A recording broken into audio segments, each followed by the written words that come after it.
মানুষ হলো আল্লাহর রহস্য। ও যুবক, এই মানুষই আল্লাহর দুনিয়ার দিকে নিব। কত বাহানা কইরা নেয়। ইমানদারের রূহটা যেই মাত্র নিয়ে যাবে, আল্লাহ একটা ফেরেশতারে ডাক দিয়ে বলবে, ফেরেশতা জান্নাত থেকে একটা সাদা কাপড় ল। একটা সাদা কাপড় লইব, সাদা কাপড় লইয়া বলবে ইমানদারের কাছে যাও। রূহটা আজরাইলে বের করার সাথে সাথে ওই রূহটারে তুমি কাফন দিয়ে বাইন্ডিং কইরা ফেলাইবা। ও যুবক, এমন ভাবে রূহটারে বাইন্ডিং করব, এমন ভাবে বাইন্ডিং কইরা আসমান দিকে উড়াইয়া লইয়া যাইব, দেখতেই তো বড় ভয় লাগে। এমন ভাবে বুঝি তাহিরিরে বাইন্ডিং করব, এমন ভাবে বুঝি আপনারে বাইন্ডিং করব, দেখলই তো কেমন জানে লাগে, দেখলই তো কেমন জানে লাগে।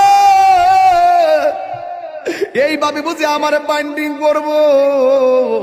আল্লাহ বলে, আজরাইল, ও আজরাইল, রূহটা লো। আবার কো জান্নাতের ফেরেশতা, আমার ইমানদারের রূহটারে জান্নাতের সাদা কাপড় দিয়া বাইন্ডিং কইরা ফেলাইবি। এবার ফেরেশতা এসে বাইন্ডিং করে কইরা আসমানের দিকে একটা উড়াল মারে।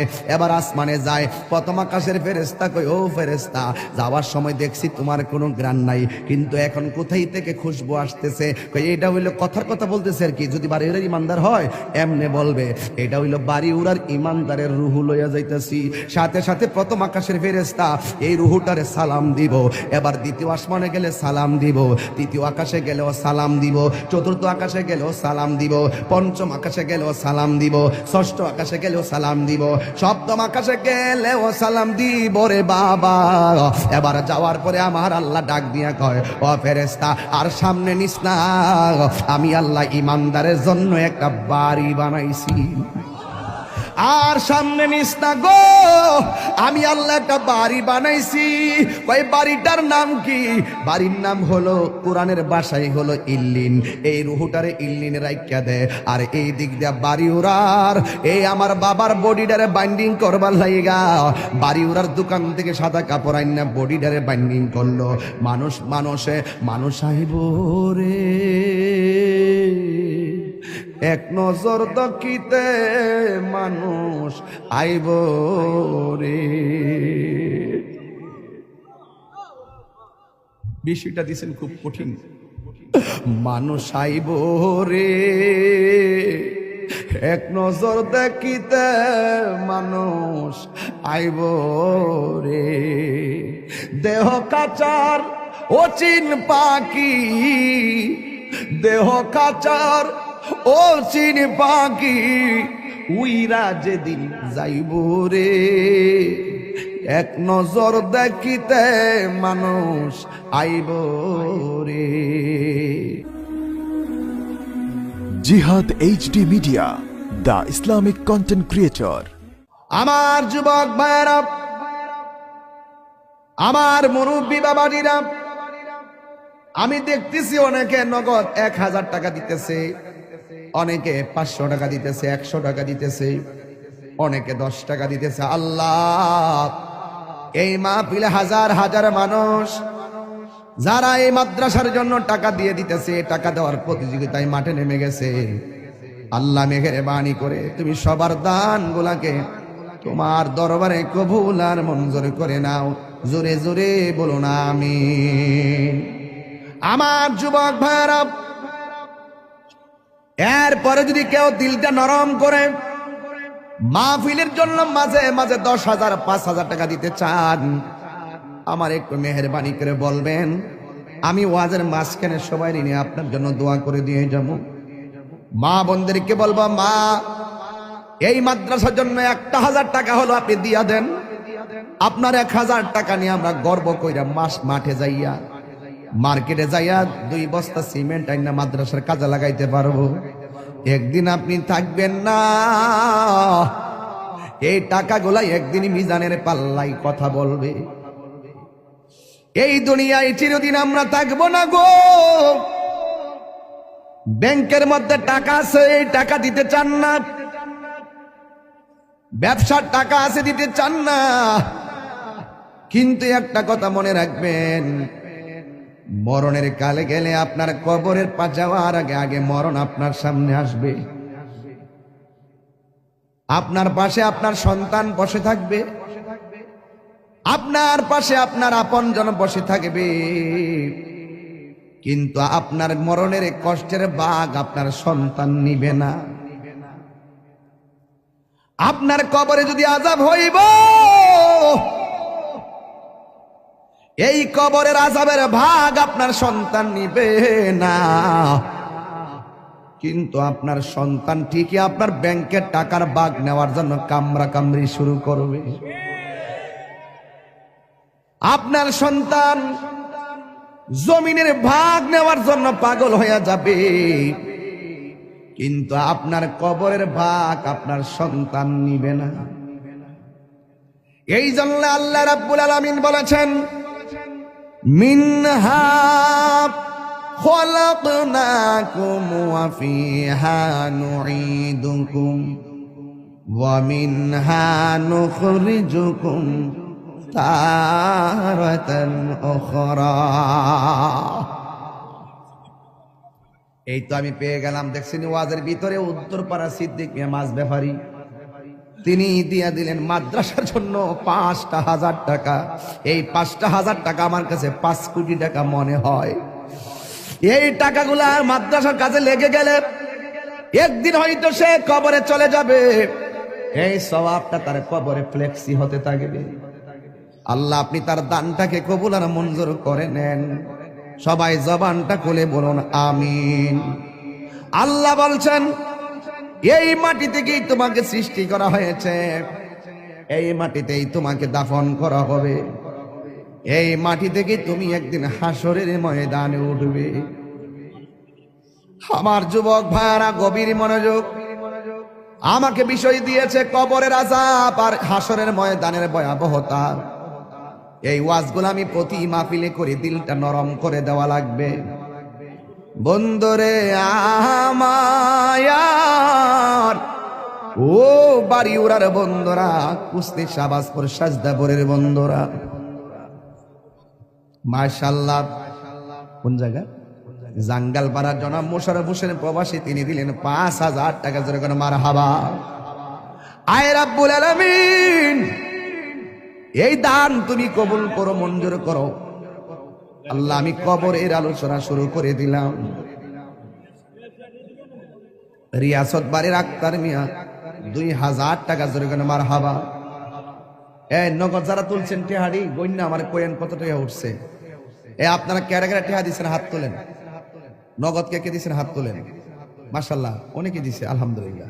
আমার মনে হয় সবাই যদি অংশগ্রহণ করেন মিনিমাম ৩০-৪০ হাজার টাকা ওঠার কথা। এরপর আমি গইন্না দিক খেলে কত উঠছে টেহাটা গনেন। কেডা? উত্তরপাড়া হুসেন মিয়া দিছে, উসন মিয়া দিছে ২,০০০ টাকা। মারহাবা। স্কুল ভাড়া উসন মিয়া দিছে ২,০০০ টাকা। মারহাবা গন।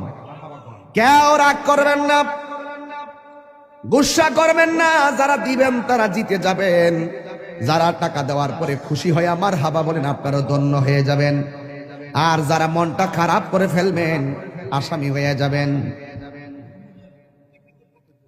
জনাব মোহাম্মদ রুমুজ আলী দিছেন ১,০০০ টাকা। আয়ত আলী সর্দার বাড়ি রুমুজ মিয়া, আয়দুল আলী সর্দার বাড়ি রুমুজ মিয়া দিছে ১,০০০ টাকা। মারহাবা করেন। আচ্ছা, এখন যারা টাকা দিব আপনারা লিখকে ফেলাইবেন, পরে আমার কাগজটা দিয়েন, আমি একবারে লাস্টে কয়ে দেব ইনশাল্লাহ। হ্যাঁ, আমি ওয়াজটা শুরু ঢুকে গেছি তো, এখন মনটা গেছে দিকে। হ্যাঁ, আর বাকি যা দিবেন আমার কাছে লিখকে দিয়ে দিলে আমি ইনশাল্লাহ ঘোষণা করে দিব। আর সবাই আজকে আমরা দোয়া করে যাবো। রাজি আছি নিমাজান? আপনারা এখন বাড়ি উড়ার মানুষ, দিলটা নরম করে কন, আমাদের আসল বাড়ি কি বিল্ডিং না কবর? এই আওয়াজে মানি না, জোরে জোরে বলো, বিল্ডিং না কবর?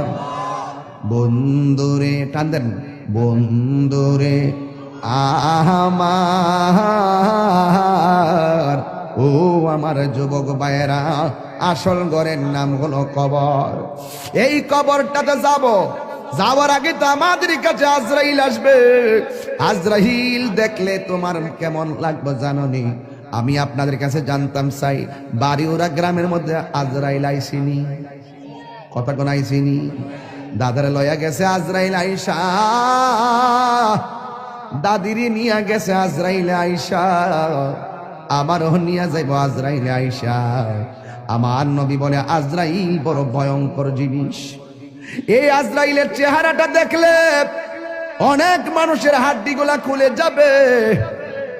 আজরাইলের চেহারা দেখলে অনেকের রগগুলা টাস টাস করে ছিঁড়ে যাবে।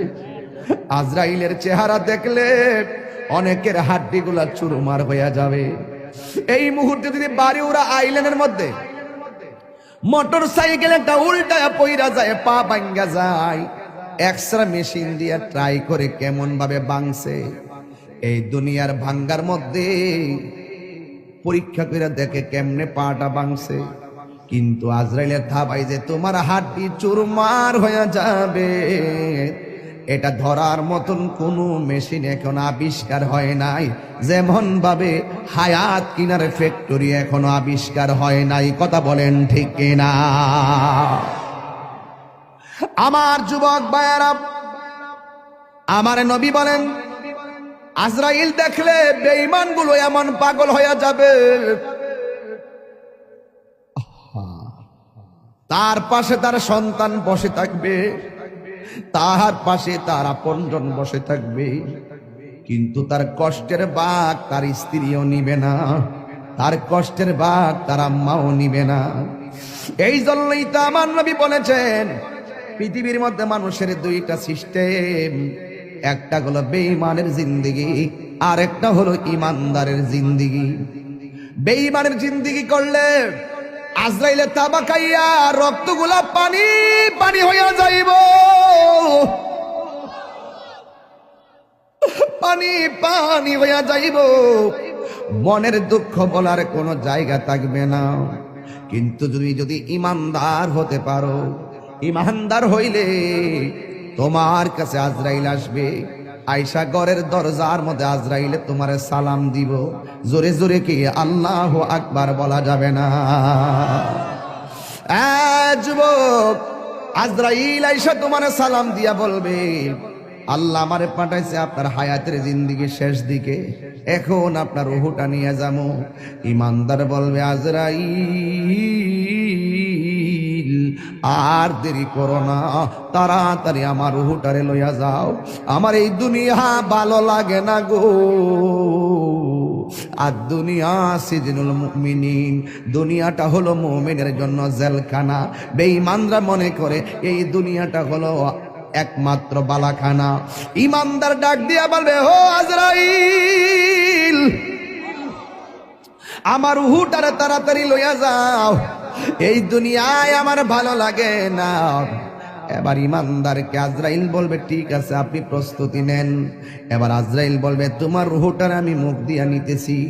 ইমানদার বলবে এই মুখ দিয়া রূহ নিতে দিব না, কারণ এই জবান দিয়ে আমি আল্লাহর জিকির করেছি, তাইলে তোমার রূহটা আমি কান দিয়া নিয়ে যাব।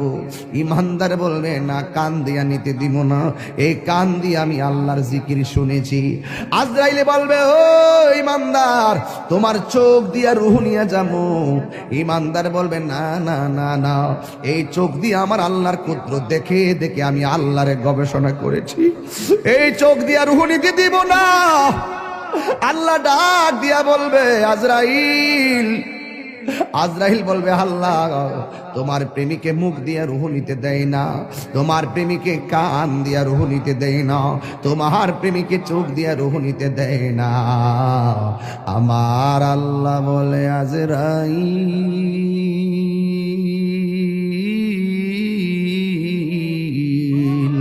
ও আজরাইল, আমার বন্ধুর রূহটা যদি নিবা, আমার ইমানদার বান্দার রূহ যদি নিবা, তাইলে তোমার হাতের তালুর মধ্যে আমি আল্লাহর নামটা লেখো,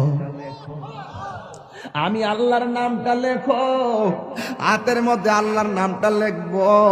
আল্লাহর নামটা কেমন জানেননি? কই আল্লাহর নামটা আল্লাহু লা ইলাহা ইল্লা হুয়াল হাইয়ুল কাইয়ুম। এরপর আল্লাহর শব্দটার হামজাটা বাদ দিয়া দেন, তাকে লিল্লাহি মা ফিস সামাওয়াতি ওয়াল আরদি। লাহুল লিল্লাহ শব্দের লাম বাদ দিয়া দেন, তাকে লাহু মুলকুস সামাওয়াতি ওয়াল আরদি। লাহু শব্দের লাম বাদ দিয়া দেন, তাকে শুধুমাত্র হুয়াল্লাহুল্লাযী লা ইলাহা ইল্লা হু। এই জন্য আল্লাহর নামটা হলো আমার আল্লাহর ইসমে জাতের নাম। কথা বলেন ঠিক না? अल्लाह अल्लाह क्या मुबारक नाम है, अल्लाह अल्लाह आशिकों का काम है। मकान चुश्ती नमाजी पंज़गाना फवाइलुल लिल मुसल्लिन अल्लज़ीना। जोरे जोरे के अल्लाह